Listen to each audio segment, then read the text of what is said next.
दोस्तों गिरी ट्यूटोरियल के इस प्लेटफॉर्म पे आपका बहुत बहुत स्वागत है। आज हम सिमिलैरिटी का अपना लेक्चर नंबर 3 ले रहे हैं। ऑलरेडी मैंने इसके पहले फर्स्ट लेक्चर बनाया था जो बेसिक लेक्चर था फर्स्ट हमारा प्रैक्टिस सेट के लिए। देन इसके बाद हमने प्रैक्टिस सेट फर्स्ट हमने कंप्लीट किया। देन अब हम कुछ थियरम्स कंप्लीट करेंगे। आज मैं आपको बीपीटी थियरम्स कराऊंगा। देन इसके बाद दोस्तों मैं आपको एंगल बाइसेक्टर थ्योरम कराऊंगा। देन मैं इसके बाद आपको transversal made by 3 parallel lines, ऐसे मैं 3 थियरम्स कंप्लीट कराऊंगा। देन आ जाएंगे हम एक्सरसाइज नंबर 1.2 पे।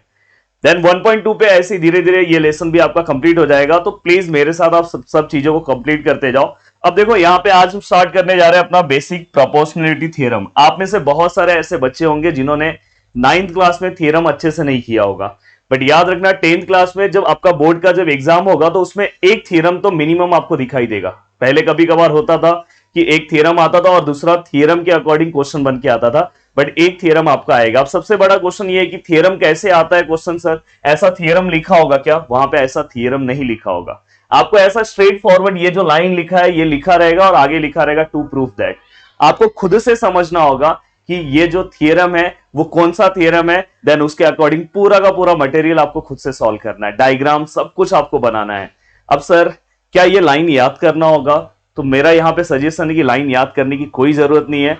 बस लाइन को समझ लो और समझने के बाद एक बार लाइन को जब आप रीड करोगे तो आपको पता चल जाना चाहिए कि भाई ये बीपीटी थ्योरम है। बस इतने तक ही आपका ये लाइन है। लाइन को कोई याद करने की जरूरत नहीं है। आपके एग्जाम में कोई आपको लाइन लिखने के लिए नहीं आने वाला है। स्ट्रेट फॉरवर्ड बस आपको उसका सॉल्यूशन पूरा का पूरा क्या करना है, सॉल्व करना है।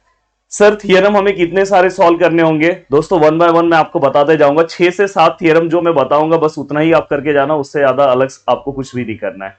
अब चलो स्टार्ट करते हैं वहां पे 1 बाय 1। सबसे पहले अगर मैं इस क्वेश्चन को रीड करूं तो यहां पे 2 पैरामीटर मोस्टली थ्योरम में हमेशा दिखाई देंगे, मतलब बहुत सारे थ्योरम में ऐसे दिखेंगे, मैक्सिमम 90% थ्योरम में इफ दिखाई देगा और इसके बाद आपको दूसरा पैरामीटर एक दिखाई देगा देन। तो दोस्तों इफ के बाद जो भी डेटा होता है वो हमेशा गिवन होता है और देन के बाद जो डेटा होता है वो हमेशा आपका टू प्रूफ होता है। तो थ्योरम में सबसे पहले स्टेप्स क्या क्या आते हैं वो भी आपको पता होना चाहिए। गिवन आता है, गिवन के बाद क्या आता है दोस्तों? टू प्रूफ आता है। टू प्रूफ के बाद क्या आता है दोस्तों? कंस्ट्रक्शन आता है। कंस्ट्रक्शन के बाद क्या आता है दोस्तों? यहां पे प्रूफ आता है। इस तरह से आपके थ्योरम के स्टेप्स है। पहले आपको थ्योरम में गिवन लिखना होगा, देन आपको टू प्रूफ। ये याद रखना, ये टू प्रूफ का ही हेल्प लेके हम एक्सरसाइज में क्वेश्चन सॉल्व करेंगे। देन इसके बाद आपका आएगा कंस्ट्रक्शन, देन इसके बाद आपका आपका आपका क्या आएगा? प्रूफ आएगा। तो इस तरह से ये सीक्वेंस में हम चीजों को क्या करेंगे दोस्तों? सॉल्व करेंगे। 1 बाय 1 हम स्टार्ट करते हैं और कवर करते हैं। सबसे पहले अगर मैं इस क्वेश्चन को रीड करूं तो यहां पे मुझे क्या दिखाई दे रहा है? एक मिनट। हाँ, इस क्वेश्चन को अगर मैं रीड करूं, if a line parallel to a side of a triangle. अब सर मुझे कैसे पता चलेगा? मैं एक नॉर्मल स्टूडेंट हूं, मैं इतना बड़ा लाइन नहीं याद कर सकता। तो बीपीटी थ्योरम अगर एग्जाम में आया तो मुझे कैसे पता चलेगा? तो आपके पास क्या कोई हिंट है? आप बस ये पैरेलल वर्ड याद रखना। अगर पैरेलल वर्ड अगर स्टार्टिंग में आपको दिखाई दिया तो तुरंत समझ जाना, तुरंत दिमाग में रख देना कि समझ ये बीपीटी थ्योरम है। पैरेलल स्टार्टिंग में होगा और लास्ट में प्रोपोर्शन होगा। लास्ट में क्या होगा दोस्तों? प्रोपोर्शन। ये 2 वर्ड पे आपको फोकस करना है। बस 2 वर्ड तो मेरे हिसाब से आप याद कर सकते हो, पैरेलल स्टार्टिंग में, लास्ट में प्रोपोर्शन, बीपीटी थ्योरम। अब बीपीटी थ्योरम में अगर आप देखोगे, if a line parallel to side of a triangle, एक ट्राइंगल की बात कर रहे हैं तो अपन क्या करते हैं? एक ट्राइंगल ड्रॉ कर ले रहे हैं। देखो यहां पे मैं एक ट्राइंगल बना दे रहा हूं। अब वो क्या बोल रहे हैं? इफ अ लाइन, कोई एक लाइन है parallel to a side of a triangle. इसके अंदर कितने साइड्स हैं? टोटल 3 साइड्स हैं। इसके किसी भी एक साइड को क्या है? पैरेलल है। तो देखो यहां पे मैं एक लाइन ड्रॉ कर दे रहा हूं दोस्तों। यहां पे मैंने एक लाइन ड्रॉ कर दिया, थोड़ा सा, हाँ, यहां पे मैंने एक लाइन ड्रॉ कर दिया। अब ये जो लाइन है ये ट्राइंगल के एक साइड को क्या है दोस्तों? पैरेलल है। पैरेलल मतलब ये कहीं पे भी ये लाइन एक दूसरे को क्या नहीं होगा? इंटरसेक्ट नहीं होगा। तो यहां पे मैं ले ले रहा हूं नेमिंग ए, यहां पे मैं ले ले रहा हूं बी, यहां पे मैं ले रहा हूं सी, और यहां पे दोस्तों पी, और यहां पे दोस्तों क्यू। आप चाहिए तो इसे स्मॉल एल से भी डिनोट कर सकते हो। अब ये होने के बाद कोई मुझे पूछ सकता है कि सर हमारे बुक में तो पी क्यू नहीं है, वहां पे एम एन है। भाई आप कौन सा भी नेमिंग दे सकते हो, कोई दिक्कत नहीं है। देन इसके बाद मैंने यहां तक चीजें बना दी। Of a triangle intersect the remaining side in 2 distinct point, मतलब ये जो लाइन है रिमेनिंग साइड पे 2 पॉइंट्स पे क्या हो रहा है? इंटरसेक्ट हो रहा है। And then the line divide the side, मतलब ये जो लाइन है, ये जो साइड है इसको डिवाइड कर रहा है प्रोपोर्शन में, मतलब AP upon PB and A Q upon QC. किस प्रोपोर्शन में डिवाइड कर रहा है? AP upon PB equal to A Q upon QC. Sir given क्या होगा? सबसे पहले अपन गिवन लिखेंगे। गिवन में अगर हम लिखने जाए तो गिवन के अंदर दोस्तों क्या लिखेंगे? पहला ही अगर आप देखो ना, if a line parallel to side of a triangle, हमेशा याद रखना जब भी अगर कोई क्वेश्चन भी आता है तो हमेशा दिमाग में बिठा के रखना भाई कि अगर कोई भी लाइन पैरेलल दिखाई दिया, पैरेलल क्या दिखाई दिया? पैरेलल, तुरंत समझ जाना कि थियरम कौन सा है? बीपीटी। चाहे वो क्वेश्चन हो चाहे वो थियरम हो, पैरेलल अगर दिखाई दिया, पैरेलल अगर दिया हुआ है क्वेश्चन में तो बीपीटी। दिमाग में बिठा लो। अब यहां पे बस मैं क्या लिख रहा हूं? पहले सबसे पहले भाई ट्राइंगल का नाम, इन ट्राइंगल एबीसी। देन यहां पे आगे लिख रहा हूं, आप चाहिए तो लाइन एल भी लिख सकते हो, तो मैं यहां पे लिख रहा हूं लाइन एल। पैरेलल का भाई सिंबल बना दे रहा हूं, parallel, parallel to line L, parallel to side BC. To नहीं लिखोगे तो भी चलेगा। Line L parallel to side BC हमने यहां पे लिख दिया। अगर आप चाहते हो कि नहीं मुझे बुक की तरह लिखना है तो आप लिख सकते हो line L intersect at point P on side A B at point Q on side A C. अगर आपको लिखना है तो लिखो, अदरवाइज इतना गिवन में परफेक्ट है, इससे ज्यादा नहीं लिखोगे चलेगा। अब दोस्तों सेकेंड पार्ट है टू प्रूफ। क्या है सेकेंड पार्ट? To proof. अब टू प्रूफ वाला जो हमारा सेकेंड पार्ट है, क्या हम लिखेंगे? AP upon PB. आपको मैंने अभी थोड़ी देर पहले ही बोला कि बीपीटी थ्योरम क्या बोल रहा है। एपी अपॉन पीबी, क्या लिखोगे? AP upon PB equal to, उस साइड में क्या आएगा? A Q upon Q C. तो क्या आएगा? A Q upon Q C. तो ये भी आपने लिख दिया, AP upon PB A Q upon Q C. ये भी परफेक्ट हो गया। अब ये होने के बाद दोस्तों तीसरा आता है कंस्ट्रक्शन। अब देखो कंस्ट्रक्शन हर एक थियरम में नहीं होता, सभी थियरम में कंस्ट्रक्शन हम अपने, बहुत सारे थियरम में हम अपने अकॉर्डिंग बनाते हैं। कहीं पे अगर हमें कुछ हेल्प चाहिए तो वहां पे हम कंस्ट्रक्शन बनाते हैं। तो यहाँ पे कंस्ट्रक्शन हमें ड्रॉ करना होगा। और जैसे यहाँ पे देखो मैं कंस्ट्रक्शन ड्रॉ कर रहा हूं, देखो मैं यहाँ पे क्या कर रहा हूं? Join PC. देन यहां पे मैं क्या करूंगा दोस्तों? ज्वाइन, ज्वाइन यहां पे क्या करूंगा? बीक्यू। तो यहां पे आप लिख दो ज्वाइन, कंस्ट्रक्शन कितना इजी है? Join segment PC and segment BQ. यहां तक एकदम मजे के साथ हमारी चीजें कंप्लीट हो गई। गिवन भी हो गया, टू प्रूफ भी हो गया, कंस्ट्रक्शन भी हो गया, सब कुछ हो गया। अब नेक्स्ट पार्ट है दोस्तों, अब हम नेक्स्ट पार्ट पे जा रहे हैं, प्रूफ पे। अब किसके ऊपर जाएंगे दोस्तों? प्रूफ पे जाएंगे। और प्रूफ पे हम चीजों को क्या करेंगे? कंप्लीट करेंगे। सबसे पहले प्रूफ पे हम क्या करें? तो सबसे पहले यहां पे मैं आपको एक ट्रिक दे रहा हूं। ये ट्रिक अगर आप अच्छे से दिमाग में अपने बिठा लोगे तो आपको कभी प्रॉब्लम नहीं होगा। देखो मैं इसे 1 लिख रहा हूं, मैं इसे 2 लिख रहा हूं और इसे मैं 3 लिख रहा हूं। बस यहां पे आपको ट्राइंगल नंबर 1, ट्राइंगल नंबर 2 और ट्राइंगल नंबर 3 पता होना चाहिए। मैं यहां पे लिख दे रहा हूं ट्राइंगल नंबर जो 1 है उसका नाम क्या है? कोई बता सकता है मुझे? Triangle A P Q. एक नॉर्मल स्टूडेंट है जिसे प्रॉब्लम हो सकता है कि सर ये ट्राइंगल का नंबर कैसे लिखेंगे। ट्राइंगल नंबर 2 का अगर नेमिंग देखोगे तो भाई ट्राइंगल नंबर 2 यहां से लेके ऐसा है। तो ट्राइंगल नंबर 2 का अगर हम नेमिंग देखना चाहे तो यहां पे ट्राइंगल पी बी क्यू। और ट्राइंगल नंबर 3 हम आपसे पूछना चाहते हैं, ट्राइंगल नंबर 3 हम आपसे पूछना चाहते हैं। अगर आप बता दोगे तो बहुत अच्छी बात है। तो ट्राइंगल नंबर 3 यहां पे अगर आप देखोगे तो यहां पे आपको दिखाई दे रहा होगा ट्राइंगल नंबर जो 3 है उसका नाम है P C Q. Triangle number 3 which is equal to triangle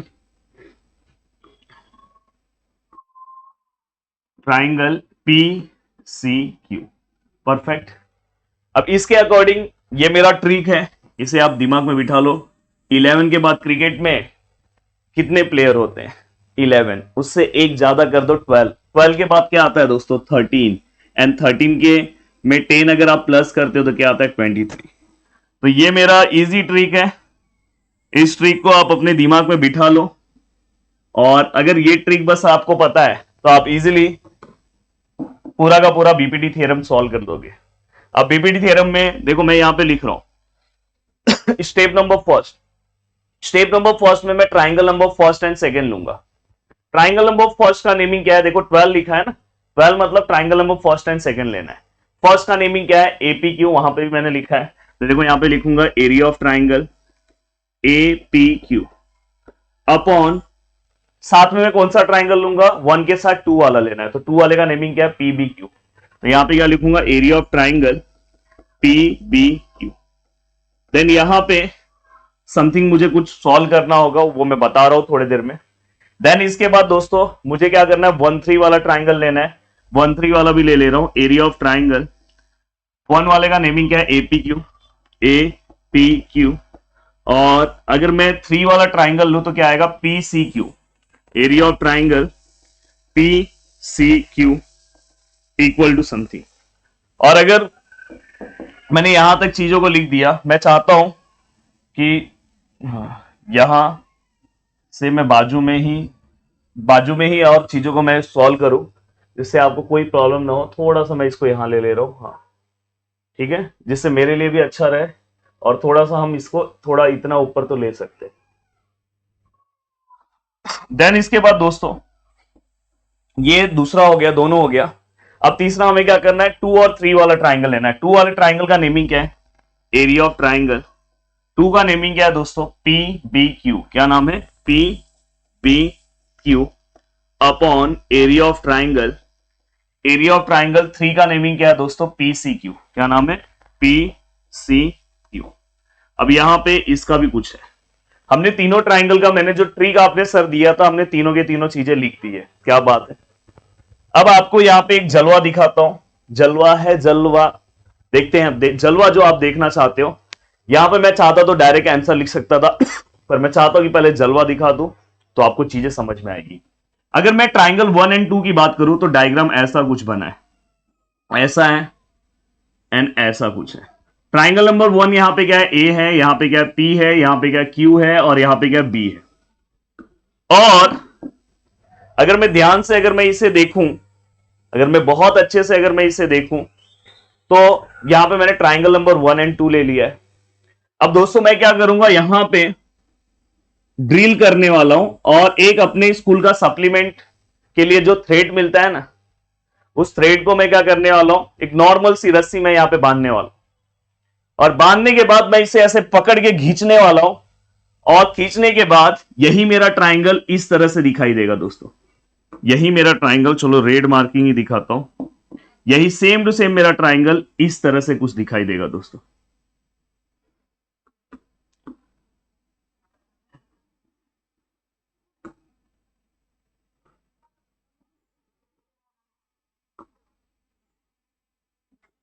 हाँ, ऐसा कुछ दिखाई देगा। यहां पे है Q, यहां पे है A, ध्यान से देखना, यहां पे क्या P और यहां पे B। मैं चाहता तो डायरेक्ट बता देता, बट मैं यहां पे जो चीजें बता रहा हूं उससे आपका कंफ्यूजन जो है वो 100% आपके दिमाग से निकल जाएगा। अब देखो यही वाले को मैं खींचते खींचते ऐसा रख दिया, यही सेम फिगर को मैं यहां से पकड़ के खींचा तो ये डायग्राम ऐसा हो गया। अब आपने अगर मेरा वीडियो नंबर फर्स्ट देखा होगा, जहां पे मैंने आपको एक्सप्लेन किया है कि अगर हाइट और बेस अलग अलग है तो base into height, base into height. अगर उसका हाइट सेम है तो आंसर बेस में, बेस सेम है तो आंसर हाइट में, और हाइट एंड बेस दोनों सेम है तो आंसर 1:1। आप इस डायग्राम को देख के मुझे बता सकते हो दोनों ट्राइंगल का क्या सेम है। अगर मैं ध्यान से देखूं तो ये वाले ट्राइंगल का ये बेस है और यहां पे कहीं हाइट आएगा, ये वाले ट्राइंगल का ये बेस है, यहां पे कहीं हाइट आएगा। तो मोस्टली अगर मैं बोलूं तो दोनों ट्राइंगल का क्या सेम है, हाइट सेम है। तो ये दोनों ट्राइंगल का हाइट सेम है तो इसका आंसर किस में आएगा, बेस में। तो इसका बेस क्या, AP, और इसका बेस क्या, PB। तो इसलिए यहां पे यही ट्राइंगल यहां पे इस तरह से है तो इसका बेस क्या है दोस्तों, AP अपॉन PB। तो यहां पे मैं क्या लिखूंगा, AP, और यहां पे क्या लिखूंगा दोस्तों, PB। सेम अगर आप इस साइड आओ 1 और 3 में, सेम ये लॉजिक अप्लाई करोगे तो यहां पे भी इसका भी हाइट क्या है, सेम है। अगर वहां से देखोगे तो नहीं समझ में आ रहा, पर ऐसा डायग्राम बनाओगे तो समझेगा। तो AQ अपॉन QC, तो यहां पे भी क्या लिखेंगे, AQ अपॉन QC। और बताया था मैंने आपको बताया था कभी भी अगर कोई भी पैरेलल लाइन के बीच में, अगर आप मेरा पहले के लेक्चर्स देख रहे हो उसके बाद ये देखोगे तो बहुत अच्छा समझ में आएगा। पैरेलल लाइन के बीच में अगर दो ट्राइंगल है, सपोज यहां पे एक ट्राइंगल है, यहां पे एक ट्राइंगल है, सपोज ये पैरेलल लाइन है दोनों, तो इस ट्राइंगल का पैरेलल लाइन है तो हाइट दोनों ट्राइंगल का सेम होगा। और ये वाला जो ट्राइंगल है भाई वो इस वाले बेस पे बैठा है, और ये वाला भी ट्राइंगल इस वाले बेस पे बैठा है, मतलब दोनों ही ट्राइंगल का बेस भी सेम है। और हाइट और बेस अगर 2 और 3 वाले ट्राइंगल की बात करो तो ये पैरेलल लाइन के अंदर है। पैरेलल लाइन के अंदर है तो समझ जाना उसका हाइट और बेस मोस्टली बहुत सारे केसेस में यहां पे तो सेम ही होगा। तो यहां पे आंसर हम क्या लिखेंगे, 1:1। अब यहां पे रीजन क्या लिखूंगा दोस्तों, यहां पे क्या लिखूंगा, triangles having same height. Triangle का हाइट क्या है, सेम है। यहां पे भी रीजन क्या आएगा दोस्तों, ट्राइंगल्स हैविंग सेम हाइट। अब यहां पे भी अगर दोस्तों मैं बात करूं, यहां पे 1:1 आया तो मतलब यहां पे क्या आएगा, triangles having same Heights and same basis. Perfect. अब इतना पूरा का पूरा होने के बाद सपोज मैं इसे इक्वेशन नंबर फर्स्ट दे दे रहा हूं, ये थोड़ा सा रफ कर रहा हूं ये वाला पार्ट,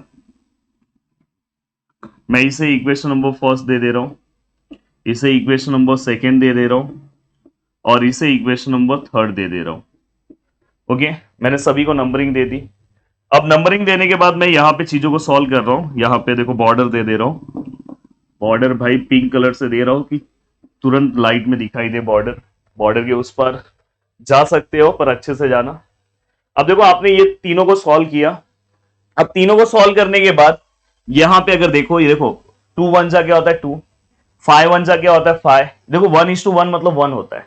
9 1 जा क्या होगा 9। पहले मैं यहां पे लिख ले रहा हूं, ये वाला ट्राइंगल का नेमिंग लिख रहा हूं, इंट एरिया ऑफ ट्राइंगल पी, ऊपर क्या है P B Q equal to. अब देखो यहां पे 1:1 मतलब 1 है। 6 1 जा क्या होगा 6, अगर यहां पे समझो 7 है तो 7 1 जा क्या होगा 7, 8 है तो 8 1 जा क्या होगा 8, 9 1 जा क्या होगा 9, 12 1 जा क्या होगा 12, 18 1 जा क्या होगा 18, AC 1 जा क्या होगा AC, मार्कर 1 जा क्या होगा दोस्तों मार्कर, बोर्ड 1 जा क्या होगा दोस्तों बोर्ड, खाना 1 जा क्या होगा दोस्तों खाना, नाचना 1 जा क्या होगा नाचना। तो वैसे एरिया ऑफ ट्राइंगल PCQ 1 जा क्या होगा, एरिया ऑफ ट्राइंगल PCQ। तो यहां पे क्या आ जाएगा, एरिया ऑफ ट्राइंगल PCQ। अब यहां पे दोनों ही ट्राइंगल का एरिया सेम है। ये मैंने कहां से लिखा, स्टेटमेंट नंबर कहां से लिखा, यहां पे मैं लिख दे रहा हूं फ्रॉम, मैं कहां से लिखा हूं फ्रॉम थर्ड से लिखा हूं, कहां से लिखा हूं फ्रॉम थर्ड। और चाहिए तो आप इसे नंबर 4 भी दे सकते हो।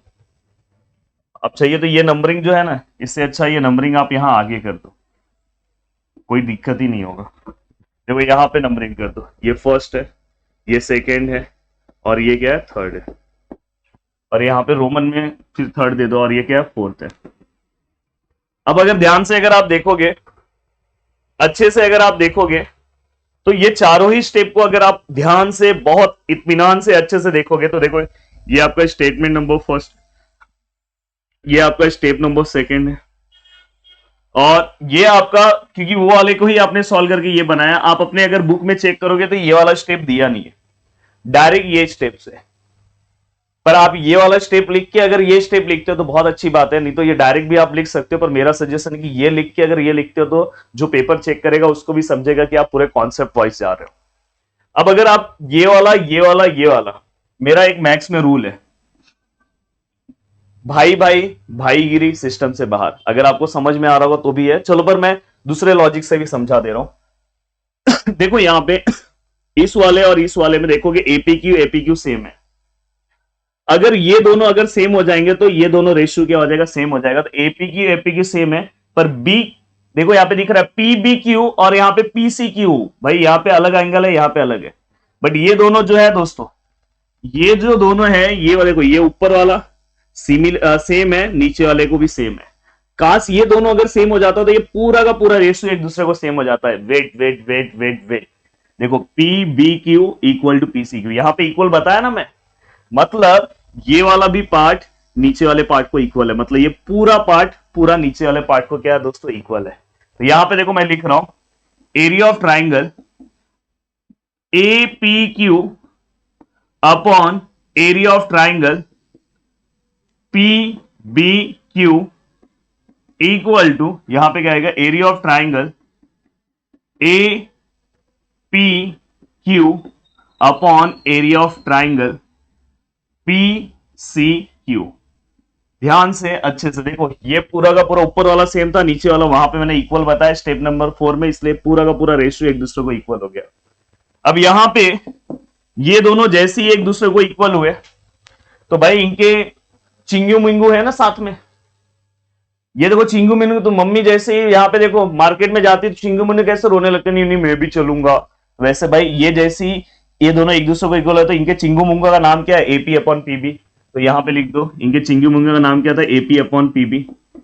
और जैसी ये चिंगू मिंगू को ये वाली आंटी अपने बच्चों को लेके जा रही है, तो बाजू वाले जो बच्चे हैं वो देख रहे हैं यार मेरी मम्मी नहीं लेके जा रही है, वो भी रोने लगते प्लीज मुझे भी लेके चलो, मुझे भी लेके चलो। तो इनको भी लेके चलना पड़ेगा। तो इनके बच्चों का नाम क्या है, ए क्यू अपॉन क्या है दोस्तों, क्यूसी। हाँ, ये स्टेप मैंने कहां से लिखा, ये रीजन बहुत लिखना इंपॉर्टेंट है। मैंने इसके लिए 3 स्टेप देखा, statement number first, second and fourth. तो यहाँ पे क्या आएगा, फर्स्ट, सेकेंड एंड फोर्थ। और ये वाला स्टेप मैंने कहां से देखा दोस्तों, ये देखो चिंगू मंगू स्टेटमेंट नंबर फर्स्ट से लिखे, दूसरे चिंगू मंगू स्टेटमेंट नंबर सेकेंड से लिखे, एंड देन दोस्तों फिफ्थ। तो यहां पे कभी भी कोई भी थ्योरम प्रूफ कब होता है, जब ये वाला स्टेप इसकी तरह मैच हो जाए। देख लो मैच हो गया कि नहीं हो गया, देखो वहां पे एपी है, पीबी है, ए क्यू है, क्यूसी है, सर मैच हो गया। मतलब हमारा जो थियरम है दोस्तों क्या हो गया, प्रूफ हो गया। इस तरह से अगर आप पूरा का पूरा स्टेप सिस्टमैटिक लिखोगे तो आपको मिलेंगे पूरे के पूरे मार्क्स। मैं चाहता हूं कि आप इस तरह से लिखो, और मैं चाहता हूं कि आप 2 टाइम इस थियरम को प्रैक्टिस कर लो। एक 1 टाइम मेरे साथ आप लिखते गए हो, और 1 टाइम आप बिना देखे लिख दो। अगर कुछ फिर से मिस्टेक कर रहे हो तो एक बार फिर से लिख दो, देखो आपका डायरेक्ट 3 या 4 मार्क्स कंफर्म हो जाएगा। और मैं रिक्वेस्ट करता हूं कि प्लीज करो, और दोस्तों जितना हो सके अपने दोस्तों तक इस वीडियो को शेयर करो। एक हमारे अंदर भी एक मोटिवेशन आएगा, और जरूर हम ऐसे ही प्यारे प्यारे वीडियो आपके लिए लेकर आएंगे। वीडियो को देखने के लिए दिल से thanks, thank you so much दोस्तों। मिलते हैं नेक्स्ट लेक्चर में। जय हिंद दोस्तों।